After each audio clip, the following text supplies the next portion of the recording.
Yes, ça tourne. Donc je vais demander à mon fils en fait de couper le début. On donne le top chrono. Donc c'est bon? Yes? Top chrono. Alors voilà, j'aimerais vous soumettre ma problématique. J'interviens beaucoup en réunion d'équipe de management, étant manager. Et donc voilà, j'ai souvent, ça se produit assez souvent pendant mes réunions d'équipe, où j'ai deux éléments très perturbateurs. Et donc ces deux personnes-là, je les appelle les éléments perturbateurs, déjà c'est pas très sympathique, mais en tout cas c'est vrai que je prends sur moi, j'arrive à gérer les réflexions qu'ils peuvent faire, qui sont parfois bonnes, ils interviennent de manière constructive, mais il y a toujours un ton que je ne supporte pas, qui est très compliqué pour moi à accepter. Et donc en réunion d'équipe, ça me met, moi, je trouve, dans une position difficile. Voilà. Et ça, cet aspect-là, j'aimerais bien, je sais pas comment gérer ça. D'ici la fin de cette séquence, on n'a pas dit combien de temps. On se donne 15-20 minutes. Oui, 15-20 minutes, oui. Au moins avoir des pistes pour savoir qu'est-ce que je peux leur dire, comment je peux gérer ça. Parce que ce sont vraiment... alors, ce sont des personnes qui font partie de l'équipe et qui encore une fois, ont de bonnes idées. Donc, mais le ton sur lequel ils interviennent me met très mal à l'aise et ça se voit. Ça, j'ai déjà entendu le ton. Mais tu n'as pas donné plus de précision. C'est quel genre de ton?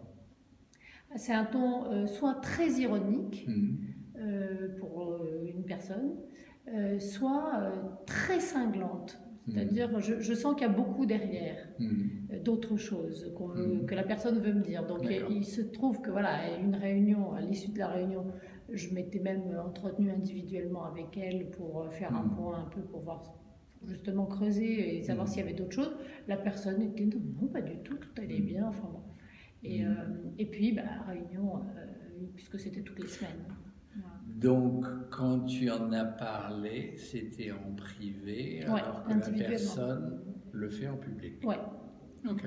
Oui, alors en privé, quand je dis en privé, c'est dans les one-to-one. Quand tu en as parlé, c'est en privé. Ce qu'elle fait, c'est en public. Oui. Ok. C'est ça, exactement.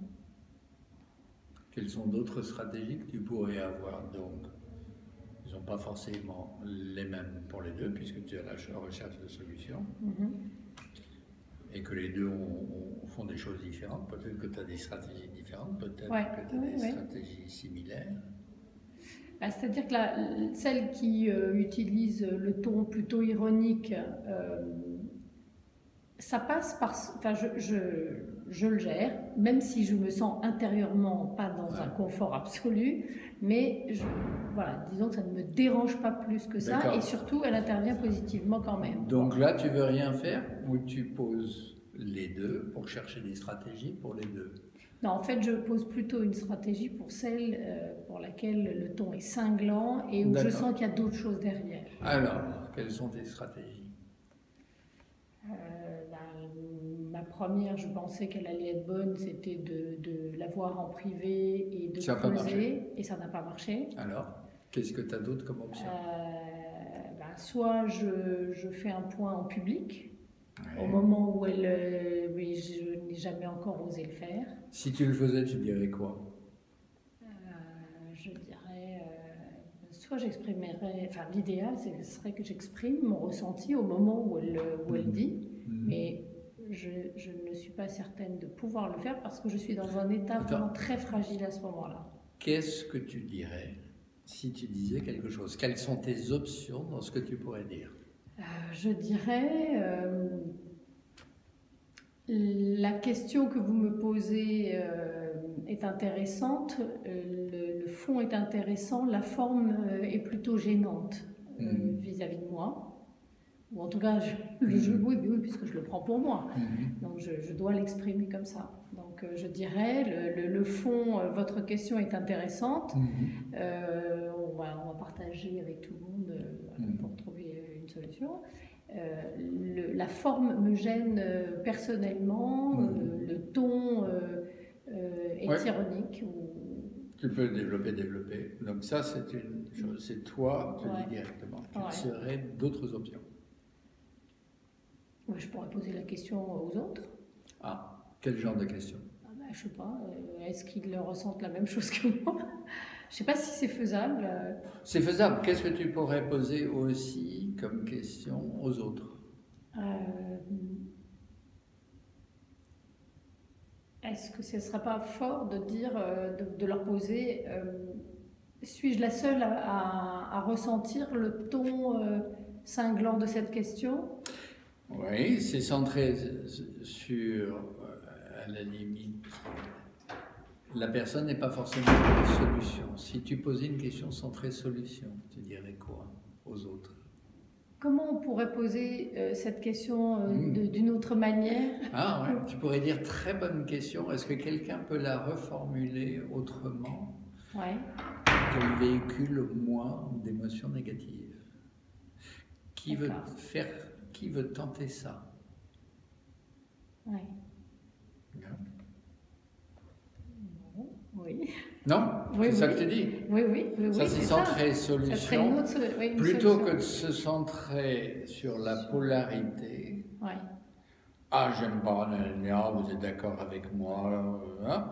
C'est qu'il y a une proposition sur une autre façon de formuler la même question pour qu'elle soit recevable par tout le monde. Merci pour la question. Quelqu'un peut la formuler autrement. Autrement, ah oui. Ouais. Quoi d'autre? Je pourrais lui reposer la question même à la même personne en lui disant bonne question, est-ce que tu pourrais la reformuler autrement? Là, tu n'intègres pas les autres, mais c'est une façon d'être plus direct. Oui. Autrement dit, si tu intègres les autres, ça fait circuler. Oui. C'est intéressant. On pourrait dire, si la personne cherchait à polariser avec toi pour être incontournable, comment est-ce qu'elle pourrait faire encore mieux, puisque elle réussit à attirer ton attention? Oui. Si tu t'en servais à chaque fois pour intégrer d'autres personnes autrement, tu t'y prendrais comment pour élargir sur le groupe et la balayer? Oui, donc j'associe les autres à chaque fois qu'elle intervient.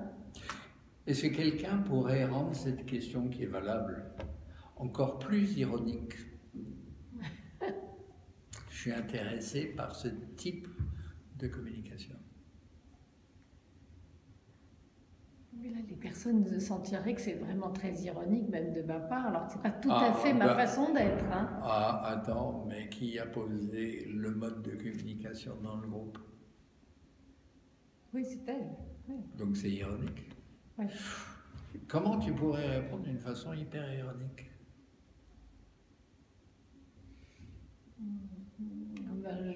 Je vois que l'ironie est de mise aujourd'hui. Ça, c'est pas ironique. Non, mais attends, je cherche, mais comme je ne le suis pas, c'est un peu difficile si pour moi. Si je l'étais, qu'est-ce que je pourrais... Ah! Ce que j'adore, c'est ta façon d'être directe, claire, sans sous-entendu, vraiment clean dans ta façon de t'exprimer. Ouais, ça c'est... Merci pour ta question. Que ce soit un modèle pour les autres. C'est comme ça qu'on parle ici entre nous. Ouais. D'autres questions du même ordre? Oui, ok. Donc, être ironique, c'est à la limite la féliciter à fond pour sa clarté, sa façon clean de s'exprimer. Ce qui est vrai. C'est pas vrai, elle est ironique. Non, mais c'est le ton, oui, voilà, mais elle a, Donc, elle a un fond qui... donc oui. comment peux-tu réagir d'une façon totalement inattendue à chaque fois? Ce serait quoi une réaction humoristique pour toi? Oh, ce serait...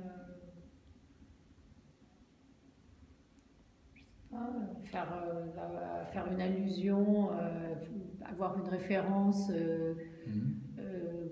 comique de quelqu'un d'externe à l'entreprise. Enfin, je n'en sais rien, je n'ai pas d'idée là en tête, mais faire appel à de l'humour. Ce serait quoi?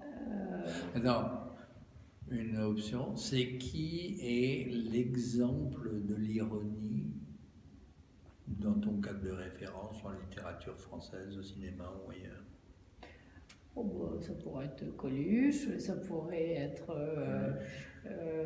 Feydeau, ça pourrait être Labiche, Molière, sur certains. Bon, il te rappelle qui en particulier? Ces auteurs-là?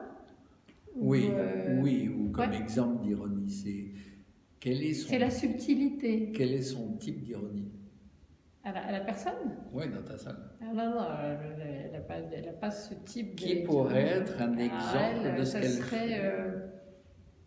Du déproge. Du déproge. Ouais. Donc tu pourrais le féliciter pour ses compétences d'éproge. En disant merci d'éproge. Pour votre commentaire. Y en a-t-il d'autres dans la salle? Ouais, ça me permettrait de prendre les choses autrement, en tout cas, et certainement aussi d'élargir. Ou tu peux dire quand il y a la parole était à Desproges.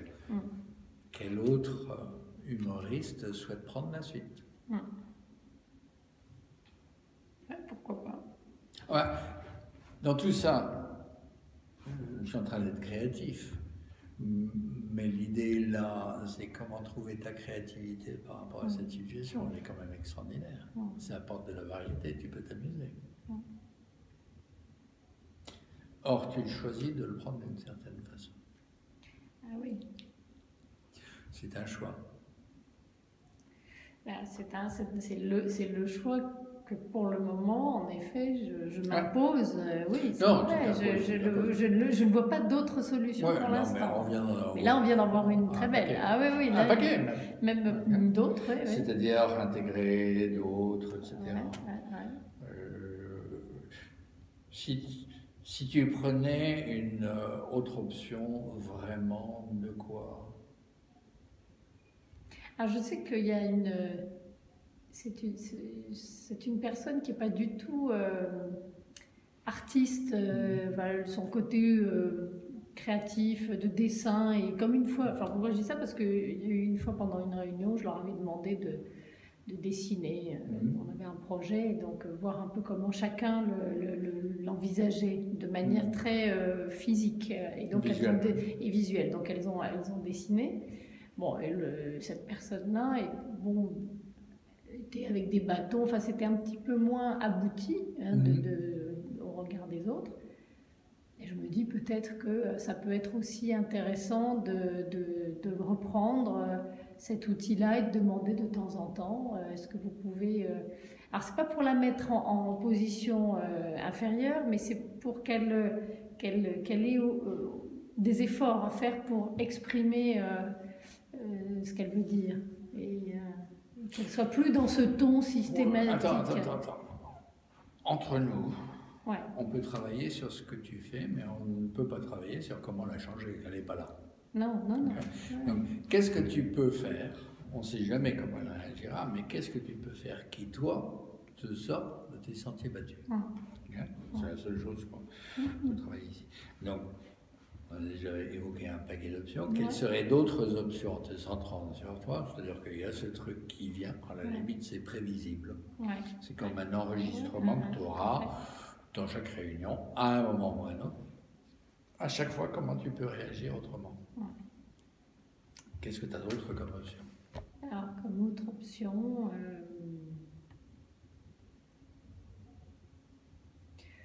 je pourrais les faire travailler en atelier, en petit binôme ou trinôme, et qu'elles me restituent, que les groupes restituent les idées, enfin, qu'il y ait une seule personne qui restitue par groupe.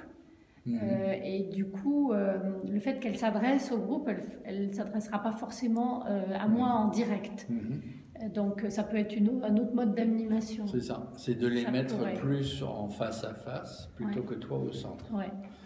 Ah, donc si à partir de maintenant tu étais moins central dans ces réunions, qu'est-ce que tu pourrais faire?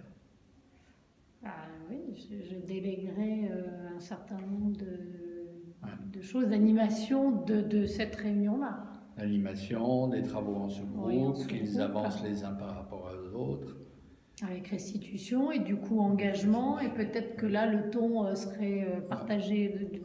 Ça pourrait être une option assez...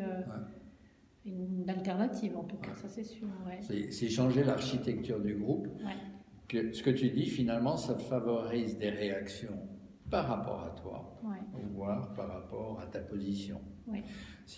Si tu n'es plus au centre, voire s'il n'y a pas de position centrale, mais ça circule plus entre tout le monde, il va falloir que cette personne soit garde la même stratégie disqualifiante, ironique, etc. avec tout le monde, soit qu'elle le change. C'est une bonne expérimentation pour voir s'il y a des variantes. Quoi d'autre? Eh bien, peut-être changer de lieu. Peut-être le fait d'être dans l'entreprise, donc de sortir, d'aller à un autre endroit. Je peux louer une salle pas loin, faire quelque chose. Je ne sais pas encore, mais je ne vois pas, mais j'ai pas encore.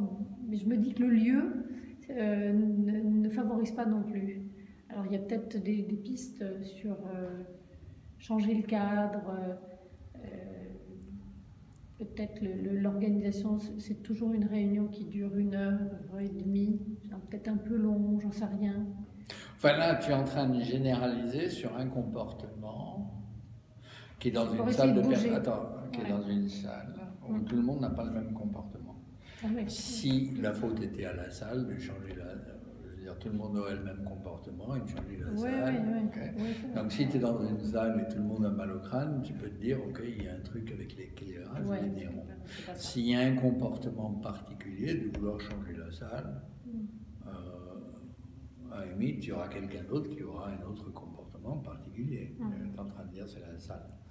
Donc, non, c'est pas ça. Les options pour le moment que l'on évoque, c'est des options qui sont dans la communication qui se passe dans cette salle et dans ce groupe avec toi qui anime. Si tu animes moins, s'il y a une structure différente, c'est différent. Et si tu réagis différent, ou si tu impliques d'autres personnes, comme on a vu, donc il y a déjà pas mal d'options. Quelles seraient d'autres options du même ordre? Si on... Attends, je cherche, mais pour l'instant, je ne vois pas d'autre chose pour l'instant. Tu pourrais avoir, à la limite, ce même type de créativité avec les personnes dans la salle. De lesquelles Quand un tel dit ça... Ah oui, comment les autres réagissent? Comment est-ce que je dois réagir selon vous? Quelles sont mes options? Quand elle dit ça avec tel ton, quelles sont mes options pour que je puisse la surprendre? Comment pourrais-je réagir sans envenimer la relation? Ce n'est pas ce que je cherche. Qu'il y ait des options. Oui, ça serait donc là d'être confrontante. C'est éventuellement être confrontante, mais je pense que la personne qui te dit ça, c'est confrontant. Ah oui, bien sûr. Okay. Donc c'est simplement continuer, c'est-à-dire que d'une certaine façon, les autres sont présents, ils sont pris en otage d'une relation enclenchée par une personne particulière. Donc, si tu les adresses, tu les prends pas en otage, ils le sont déjà. Non? Oui, oui, Tu vas pas faire bien sûr, bien sûr. semblant que ce n'est pas passé devant d'autres et c'était le problème en tête à tête, tu sais ce que ça donne. Oui, oui. Ah oui, tout à fait. Tu comprends ça? Oui, tout à fait. Autrement dit, l'effet système est là. Ouais. C'est comme dans les journaux. S'il y a une insulte publique, il faut que tu mettes une pub dans les journaux, que tu t'excuses au niveau public. Tu ne peux pas aller voir la personne en privé, t'excuser alors que la faute est en public. Ça vaut une parution dans les journaux. Okay? Ouais. Ce qui se passe est en public. Tu ne peux pas imaginer une minute que de le traiter en tête à tête, ça va changer ce qui se passe en public. C'est une fuite. Elle le sait très bien. Donc elle nie. Puisque c'est en privé. Tu la sauves et elle te met en difficulté en disant ça s'est jamais passé, que tu rêves. Donc ça veut dire pose ton truc en public. Quand ça se présente. Hein? Donc je trouve qu'elle essaye de t'apprendre des choses. Qu'est-ce qu'elle essaye de t'apprendre, cette personne? Si c'était ton maître qui te challengeait à fond, qu'est-ce que tu as besoin d'apprendre là? J'ai besoin d'apprendre d'abord de ne pas avoir peur. Parce que je réagis pas du tout de façon apeurée sur plein de sujets, et ce comportement-là, chez moi, déclenche un peu de tétanie, donc du coup, je me dis que... Donc elle te pousse dans tes retranchements par rapport à quoi? Par rapport à un ton que j'ai... Non, sans être sur le ton particulier. Qu'est-ce que tu évites et elle ne te laisse pas éviter?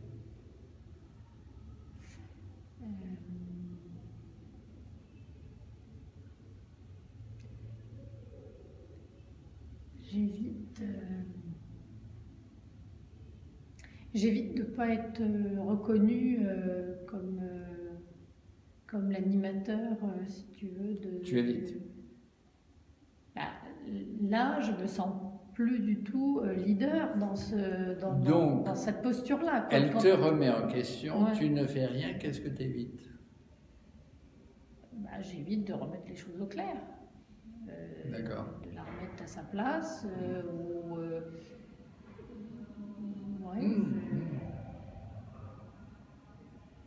j'évite de faire ce que je dois faire, qui est à un moment donné d'être confrontant. Alors, dans ce que j'entends, c'est que si tu te permettais, ça pourrait être dans la colère et sanglant et devenir un vrai conflit. Oui, c'est sûr ça. J'évite le conflit. Tu as peur du conflit. Donc ta seule option, ce que j'entends, j'interprète, c'est ça se produit, tu as une option, c'est rentrer bille en tête dans le conflit. Mais dans ce cas-là, ce serait un mauvais exemple, etc. Et du coup, tu évites le conflit. Donc tu te laisses avoir. Okay. Donc, elle a très bien compris, elle te prend en otage parce qu'elle sait que tu ne vas pas trouver d'autres stratégies. Ta seule façon de réagir réel, c'est dans le conflit. Elle t'a bien cerné. Elle t'a bien cerné.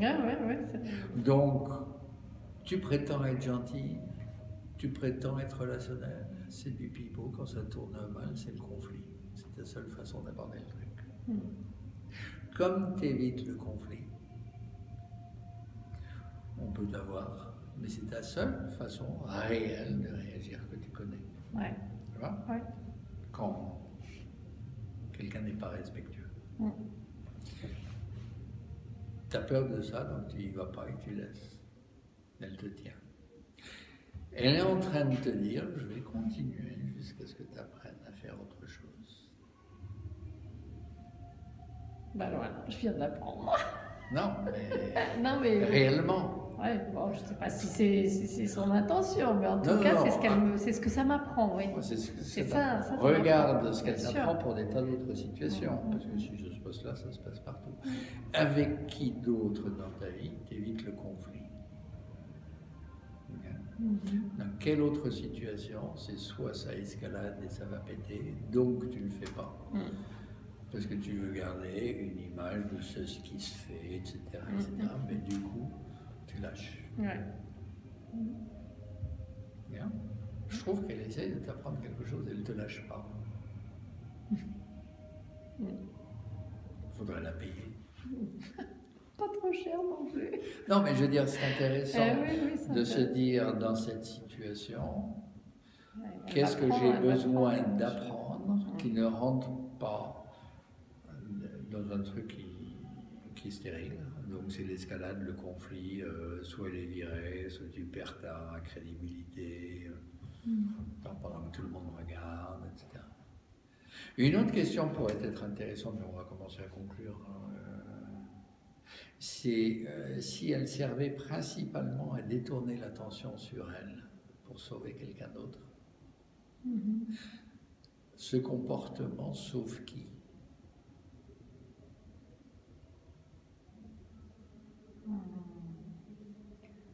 Il peut peut-être sauver les autres. Tous les autres. Tous les autres, peut-être, qui n'osent pas. Du coup, ça met un gros truc au milieu du groupe. Comme ça, le problème est relationnel et on ne se sent pas sur des objectifs. Ouais, peut-être. Ça permet de tirer les résultats à la baisse. Parfois, les résultats sont bons. Je n'ai pas dit qu'ils étaient mauvais. Je dis qu'une énergie comme ça décentre des résultats. Oui, c'est-à-dire qu'il y a moins de productivité à la fin de la réunion, hein, ça c'est sûr. Ça occupe. Ouais, on perd du Comment temps avec elle ça. fait ça dans le reste de l'équipe? Et ça sauve tout le monde parce que du coup, ils ont moins besoin de produire. Ça t'occupe. Ouais, c'est ça. Ouais, ça peut révéler ça aussi. Je ne l'avais pas vu comme ça. Non, tout ça, ça a un sens. Sinon, ça ne se produirait pas. C'est intelligent. Sinon, il y aurait une autre stratégie. Ça sert à beaucoup de choses. C'est intéressant pour toi de te dire, en fait, quels sont tous les trucs indirects. Et éventuellement, qui sont les moins bons dans l'équipe, qui sont sauvés. Parce que si l'équipe était au taquet, il y en aurait qui ne pourraient pas suivre. C'est-à-dire que oui, l'idée de faire des petits binômes ou trinômes, des petits ateliers, des petits groupes de travail, forcément, là, il y en a qui vont prendre la parole, chose qui se produit... Enfin, il y en a 4 sur 7 qui prennent la parole, mais il y en a 3 qui ne prennent jamais la parole. Donc ils sont 10. Oui, ils sont 10. C'est ça. Donc du coup, peut-être, en tout cas, ça rééquilibrerait et ça permettrait à certains... Oui, c'est vrai. Donc ce serait de les mettre en sous-groupe, à travailler sur l'atteinte d'objectifs très précis, de décisions très précises, qui vont ensuite proposer à tout le monde, dans des champs particuliers. Ok. Bon. Merci. Ouais, je t'en prie. Est-ce qu'il y a des... Je trouve que c'est pas vraiment sur des conclusions très claires, on a fait plutôt un inventaire. Il y a peut-être pour toi de prendre le temps de te dire, ok, j'ai déjà 2 ou 3 pistes là. De réaction dans la réunion. Là, déjà. Et de restructuration de la réunion pour que l'architecture permette d'autres choses plutôt que cette polarité. Et je vais voir comment ça va se passer, comment ça va évoluer, ce que je vais mettre en place. Ok. Éventuellement, d'autres choses seraient aussi de ne plus animer, comme ça t'es jamais en face. Toujours des gens différents qui animent, des trucs que c'est une réunion où j'ai des informations en début de réunion, et puis ensuite ça peut être, la majeure partie d'ailleurs de la réunion, un groupe d'atelier. Ça peut être complètement mené par d'autres. Par d'autres, oui, tout à fait. Ça peut. Soit en grand groupe, soit en sous-groupe. Oui. Bon, c'est des pistes. sais pas si tu voulais prendre des décisions, mais on a fait un inventaire. Ça te convient si on arrête?